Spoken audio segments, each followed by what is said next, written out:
আজ বানাচ্ছি পুর ভরা মির্চ পকোড়া। তার জন্য নিয়েছি এরকম আচারি লঙ্কা, ধুয়ে মাঝখান থেকে একটু কেটে নেব। এর ভিতরে যে দানাগুলো আছে সেগুলো এরকমভাবে ছুরি দিয়ে বের করে নেব। এরকমভাবে আমি সব লঙ্কাগুলি কেটে নিয়েছি। এবারে পুর বানানোর জন্য নিয়েছি দুটো সেদ্ধ আলু, ম্যাশার দিয়ে ভালো করে ম্যাশ করে নেব। এর মধ্যে নুন, হলুদ, লঙ্কা গুঁড়ো, 1 চামচ চিলি ফ্লেক্স, ধনে গুঁড়ো, জিরে গুঁড়ো, চাট মশলা, কাঁচা লঙ্কা কুচি দিয়ে ভালো করে মেখে নেব।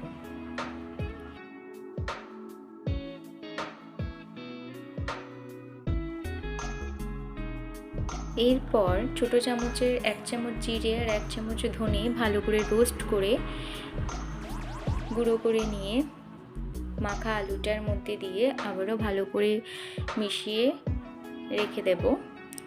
এরপর তেল গরম করে রসুন কুচি, পেঁয়াজ কুচি হালকা লাল করে ভেজে নেব। এরপর আদা দিয়ে আবারও একটু হালকা নাড়াচাড়া করে মাখা আলুটা দিয়ে দেব। ঝালটা একটু কম লাগছিল আমার, তাই ধনেপাতা এবং আরও একটু কুচো লঙ্কা দিয়েছি। দিয়ে ভালো করে আবারও মিশিয়ে নিলেই আমাদের পুর রেডি।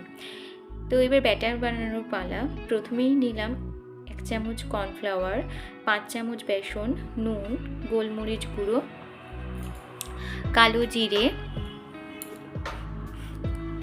অল্প পরিমাণে খাবার সোডা, হলুদ দিয়ে দেব।